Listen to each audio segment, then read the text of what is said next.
Hello student, good morning to all of you. Class 10th की physics हमने कहाँ तक पढ़ाई थी, याद है आपको?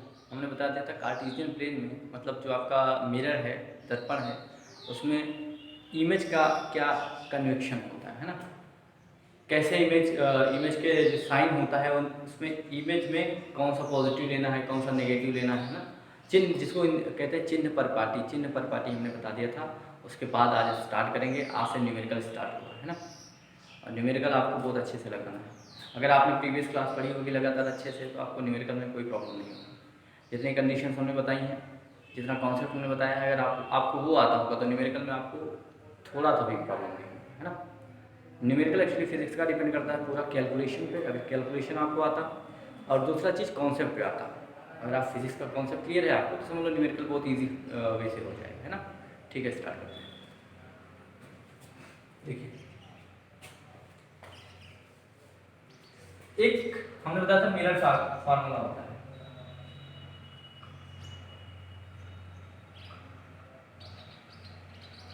मिरर फार्मूला होता है 1/f equal to 1/u plus 1/v। ये होता है मिरर फार्मूला, ठीक है ना। वेयर, जहाँ पे where f u and v, this and this is called focal length,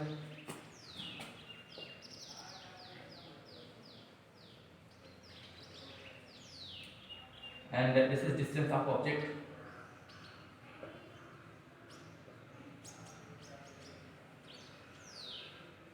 and v is distance of image। Hindi में लिख देते हैं। फोकल लेंथ को बोलते हैं फोकस दूरी। f क्या है? फोकस दूरी।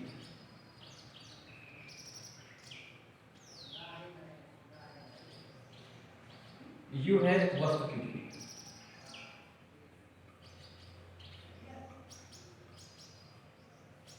डिस्टेंस जो है, डिस्टेंस ऑफ इमेज मतलब v जो है वो है प्रतिबिंब की दूरी।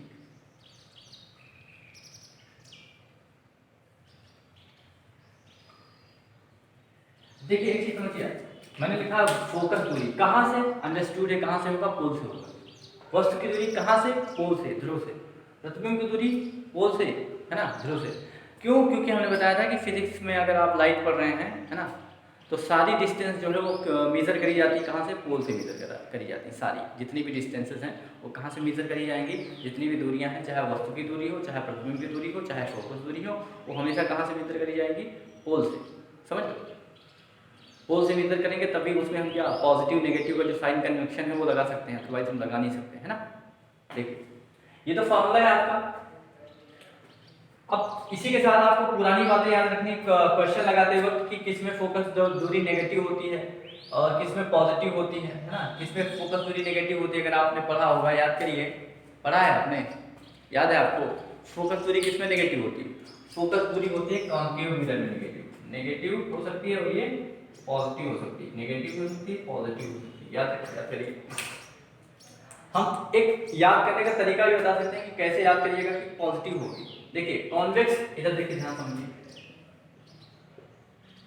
कॉन्वेक्स, अगर इंग्लिश में हम देखें, हिंदी में तो हमको तरीका में नहीं बता सकता, और इंग्लिश में बहुत आसानी से बता सकता हूँ आपको कि कैसे याद करिएगा कि कौन सा पॉजिटिव होता है, कौन सा नेगेटिव होता है। देखो क्या होता है, कॉन्वेक्स होता है ना। कॉन्वेक्स, कॉन्वेक्स में क्या है? एक्स है। एक्स है ना। एक्स कैसे बनता है? एक्स ऐसे बनता है, इसको अगर थोड़ा ट्विस्ट करो कैसे बनेगा? ऐसे बन जाएगा। याद करिए ना, प्लस की तरह बन जाएगा। ये गुणा, मान चलिए इसको गुणा है, और गुणा को थोड़ा ट्विस्ट करिए तो क्या हो जाएगा? प्लस बन जाता है। समझ लो, समझ लो।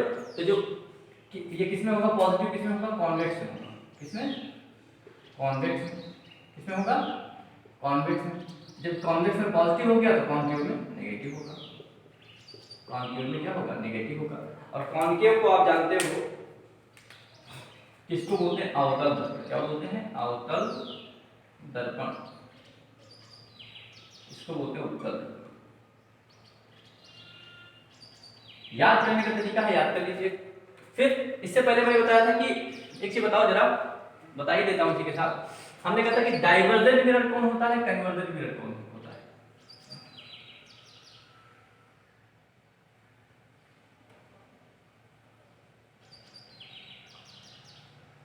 And conversion.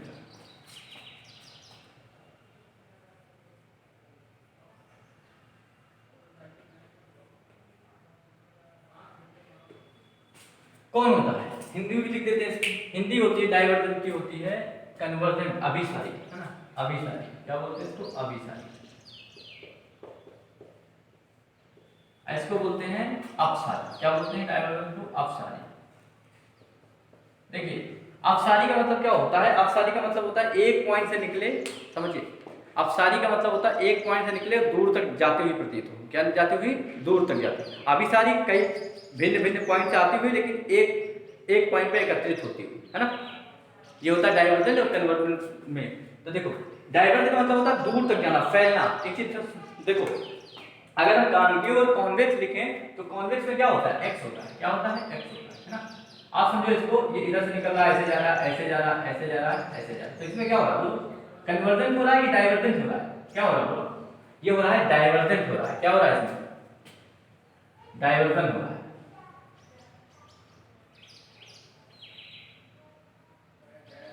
ठीक है, तो क्या हो जाएगा? ये डाइवर्जेंट हो जाएगा। क्या हो जाएगा? कौन सा वाला? कॉन्वेक्स। डाइवर्जेंट के साथ साथ क्या होगा? कन्वेक्स क्या होगा? पॉजिटिव होगा। आपको कहां से पता चला? यहां से पता चला। और ये क्या होगा इसके अलावा? पॉजिटिव तो होगा। ये डाइवर्जेंट होगा कि कन्वर्जेंट होगा? तो आपने बताया क्या होगा? डाइवर्जेंट होगा। क्या होगा? डाइवर्जेंट होगा, मिरर होगा। यदि डाइवर्जेंट हो गया तो क्या होगा? ये कन्वर्जेंट हो जाएगा। ऑब्वियस सी बात है।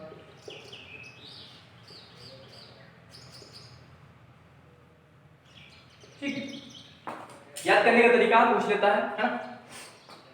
अच्छा, डिस्टेंस किस में पॉजिटिव होगा, किस में नेगेटिव होगा? डिस्टेंस हमेशा नेगेटिव होगा, याद रखिएगा। जब हम क्वेश्चन लगाने जाएंगे तो डिस्टेंस को हम क्या रखेंगे? कौन से डिस्टेंस को? यू को, वस्तु की दूरी को हमेशा नेगेटिव रखेंगे। क्यों रखेंगे? क्योंकि लेफ्ट साइड में रखा जाता है। याद करिए, हमने सब बताया। प्रतिबिंब की दूरी, प्रतिबिंब की दूरी क्या होती है? प्रतिबिंब की दूरी जो होता है वो होती है उत्तल दर्पण के लिए, कॉन्वेक्स के लिए। कॉन्वेक्स के लिए तो हमेशा क्या होता है? पॉजिटिव। कॉन्वेक्स के लिए हमेशा पॉजिटिव, लेकिन कॉन्केव के लिए पॉजिटिव भी हो सकती है और नेगेटिव भी हो सकती है। ठीक है, चलिए अब क्वेश्चन लगाना। एक कॉन्सेप्ट और बता देते हैं इसके आगे, ये तो नोट कर लीजिएगा। इसके आगे एक कॉन्सेप्ट और बता देते हैं।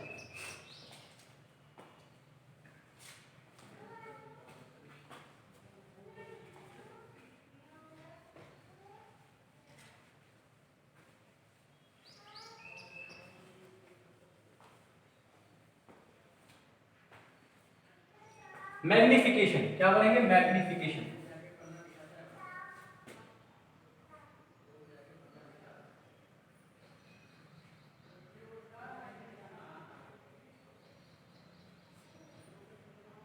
मैग्निफिकेशन इसको बोलते हैं आवर्धन। क्या बोलते हैं? आवर्धन।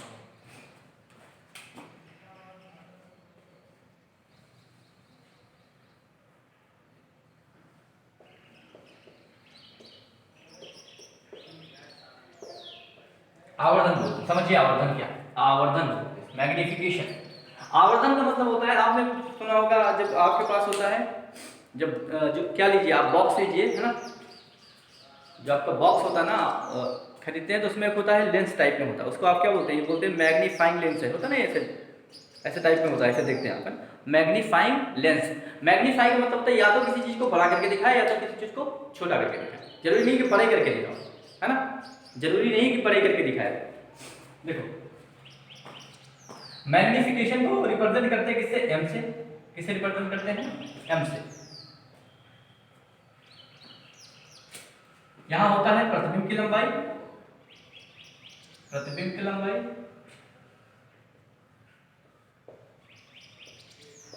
लंबाई बटे वस्तु की लंबाई।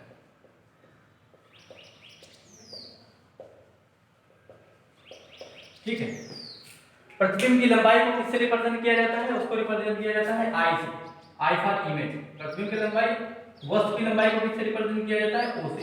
ठीक है ना। एम इक्वल टू जो होता है आपका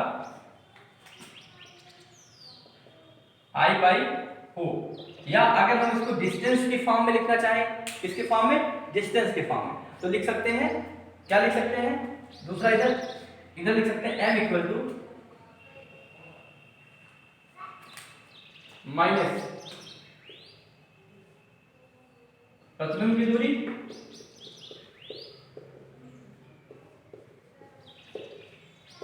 बटे वस्तु की दूरी।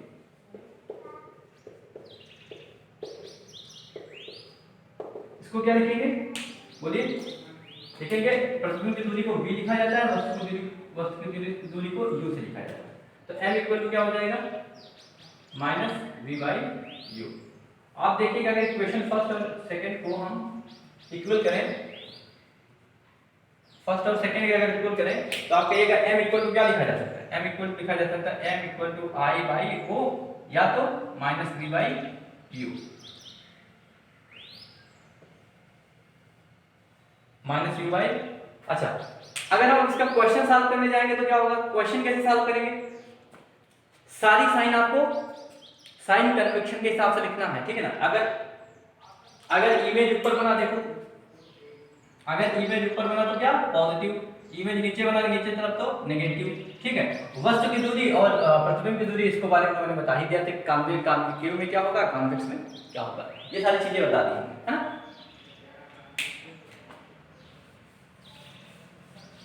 चलिए अब क्वेश्चन स्टार्ट करते हैं, क्वेश्चन शुरू करते हैं इस पे क्वेश्चन।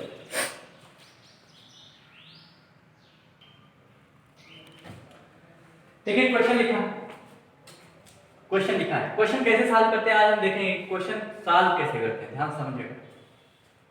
लिखा है किसी ऑटोमोबाइल के पीछे का दृश्य देखने के लिए उपयोग होने वाले उत्तल दर्पण, है ना। इसमें सीधा सीधा बता दिया कि उत्तल दर्पण है ना। अगर नहीं बताता तो आपको ये याद रखना चाहिए था हमेशा, है ना। अगर क्वेश्चन टफ करना चाहता, अगर ये कहता खाली उत्तल दर्पण ना देता तो आपको ये पता होना चाहिए था कि किसी भी रेयर मिरर कौन सा होता है, उत्तल दर्पण ही होता है ना। किसी गाड़ी में जो पीछे की चीज देखनी होती है उसमें कौन सा दर्पण यूज किया जाता है, उत्तल दर्पण, मैंने बताया है ना। तो यहाँ तो हालांकि बता ही दिया उत्तल दर्पण, अगर नहीं बताया होता तो आपको याद होना चाहिए। किसी ऑटोमोबाइल के पीछे का दृश्य देखने के लिए उपयोग होने वाले उत्तल दर्पण की वक्रता त्रिज्या 3 सेंटीमीटर। सबसे पहले वो चीजें लिख देती है जिसमें दिया होता है, गिवन। क्या क्या गिवन है, गिवन क्या क्या है, मतलब दिया हुआ है। क्या क्या दिया हुआ है, सबसे पहले दिया गया है उत्तल दर्पण की वक्रता त्रिज्या, वक्रता त्रिज्या मतलब r, कितना दिया गया है r, 3.0 मीटर मतलब 3 मीटर। ओके, जब r 3 मीटर है तो आप बताओ फोकस दूरी निकाल सकते हो, कैसे, f इक्वल टू होता है r बाई 2, याद रखिए बताया हमने relation between focus and r, f equal to r by 2। क्या लिखेंगे, f equal to r, r का मतलब कितना, f इक्वल टू r का मतलब 3 बटे 2 मतलब कितना 1.5 मीटर। बताओ पॉजिटिव होगा कि नेगेटिव होगा, बताइए। f आंसर तो आपका आ गया 1.5, लेकिन पॉजिटिव होगा कि नेगेटिव होगा, यहीं से हम साइन कन्वेक्शन देख के चलते हैं। देखो कौन सा दर्पण है, उत्तल दर्पण है। उत्तल दर्पण में फोकस क्या होता है, फोकस होता है पॉजिटिव। क्या लिखेंगे, +3 प्लस 1.5 मीटर, ठीक है। ओके, इतना दिया है, आगे पढ़ते हैं। यदि एक बस इस दर्पण से 5.0 मीटर की दूरी पर है, कहां से, दर्पण से, और सारी डिस्टेंस कहां से मेजर करी जाती है, दर्पण से ही मेजर करी जाती है ना। देखो यदि एक बस का मतलब क्या, कोई वस्तु है, क्या है, बस का मतलब वस्तु, और वस्तु का मतलब यू कितना है, वस्तु की डिस्टेंस कितनी दी गई, 5.0 मीटर, कितना 5.0 मीटर। बताओ ये पॉजिटिव होगा कि नेगेटिव होगा, क्या होगा साइन इसका साइन बेटा, यू का साइन हमेशा बिना देखे आप नेगेटिव मानिए, ठीक है ना। यू का साइन क्या होता है, नेगेटिव होता है। यदि एक बस दर्पण से 5 पॉइंट की दूरी पर स्थित है तो प्रतिबिंब की स्थिति ज्ञात करिए। क्या फाइंड करिए, प्रतिबिंब v आपको फाइंड करना है। क्या फाइंड करना है, v। देखिए बेटा v फाइंड करना है, क्लियर। आपको क्या क्या पता है, आपको पता है f कितना पता है, 1.5 मीटर। आपको पता है, ये पता है, आपको फाइंड कर क्या करना है, ये फाइंड करना है। आप एक रिलेशन जानते हैं, किसी भी मिरर फार्मूला का रिलेशन होता है 1/f, इधर देखिए 1/f equal to 1/u plus 1/v, ये होता है, ठीक है। वैल्यू लाके, पूरी वैल्यू लाके यहां रखिए, 1/f, f की वैल्यू कितनी है जी, f की वैल्यू कितनी, 1.5 प्लस में, 1.5 प्लस में लिख दिया, इक्वल टू 1/u, u की वैल्यू कितनी, -5 कितना है, 5 मतलब -5 -5 लिख दीजिए, इक्वल टू 1 बाई आपको v फाइंड करना है ना। आपने पढ़ा है क्लास 8 तक पढ़ के आए हैं शायद, आप तो 10th में हो गए हैं, 9th में भी आपने ट्रांसफॉर्मेशन का रूल देखा होगा है ना, कि जिसकी वैल्यू निकालनी होती है उसको एक तरफ, बाकी सबको एक तरफ। तो हमको किसकी वैल्यू निकालनी, हमको इसकी वैल्यू निकालनी, इसको इधर ही रहने दीजिए, इसको इधर जाइए 1.5, ये माइनस था, इधर आएगा कितना हो जाएगा, प्लस हो जाएगा, इक्वल टू 1 बाई v। आगे हम क्या कर सकते हैं, आपको पता है डेसिमल हटाओ, इसका डेसिमल हटाओ, यहाँ 0 बढ़ा दो, हट गया डेसिमल। फिर आपने फ्रैक्शन में पढ़ा है क्या, अगर दोनों नंबर में कोई काम हो तो कैंसिल आउट कर दो, 5 3 जा 10, 5 3 जा 15, कितना हो गया अगले स्टेप में, हो गया 2/3 प्लस 1/5 इक्वल टू 1/v। इसके आगे यहाँ देखो, इसके आगे इधर देखो, 1/v इक्वल टू 1/2/3 प्लस 1/5। अरे जोड़ घटाओ भाई, ये तो कक्षा 6 में पढ़ के आए हो। 5 3 जा एलसीएम कितना होता है, 5 3 का एलसीएम कितना होगा, 15 होगा। कितना होगा, 15 होगा। क्या करते हैं, 3 से 5 को 15 को 3 से डिवाइड करो, कितना आएगा, 5 आएगा। 15 को 3 से डिवाइड करोगे 5 आएगा, इसमें मल्टीपल कर दो, 5 3 जा 10 प्लस कितना आएगा, 15 को 5 से डिवाइड करो, कितना आएगा, 3 आएगा, 3 हो जाए 3। 1/v इक्वल टू हो जाएगा 10 बाई कितना, 10 प्लस 3 13, 13/15।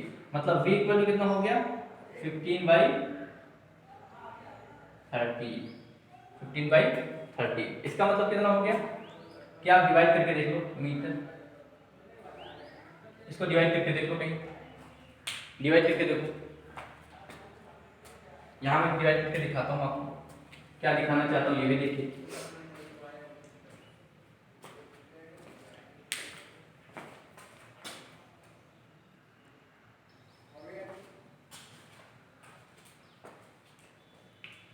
देखिए अगर इसको डिवाइड करेंगे, 15 को 13 से डिवाइड करेंगे, 15 को 13 से डिवाइड करेंगे, करके देख लीजिए जरा, 15 डिवाइडेड बाय 13 कितना हो जाएगा, 13 हो जाएगा 13, 2 यहाँ पे आया 20, 13 हो जाएगा 13, 7 आया, 0 बढ़ा सकते हो, 6 जा 65, कितना आ गया, अप्रॉक्स कितना आ गया, 1.15, लगभग कितना आ गया, आ गया 1.15,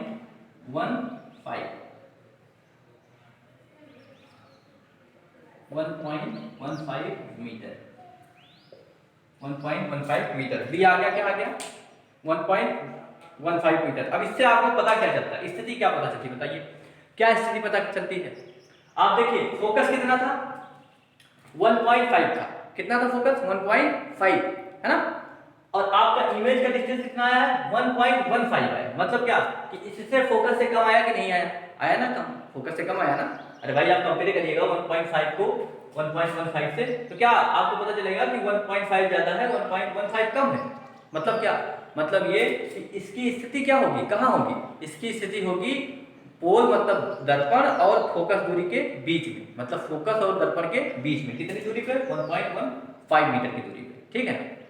याद करिए चीज, क्या याद करिए, आपको कैसे, अगर एग्जाम में बैठे हैं और आपको पता करना है कि मेरा आंसर सही आया है कि गलत आया है, तो आप कैसे चेक करेंगे, आप ऐसे चेक करेंगे, आपको पता है, क्या पता है कि उत्तल दर्पण में वस्तु को कहीं भी रखिए, कोई मैटर नहीं है, उत्तल दर्पण में वस्तु को कहीं भी रखिए, प्रतिबिंब हमेशा कहाँ बनेगा, प्रतिबिंब हमेशा कहाँ बनेगा, प्रतिबिंब की दूरी हमेशा किससे आनी, कम आनी चाहिए, हमेशा फोकस दूरी से कम आनी चाहिए, प्रतिबिंब की, प्रतिबिंब की दूरी हमेशा क्या आनी चाहिए, फोकस दूरी से कम आनी चाहिए। मतलब आपका आंसर सही है, पॉजिटिव आ गया, कम आ गया, आंसर सही है।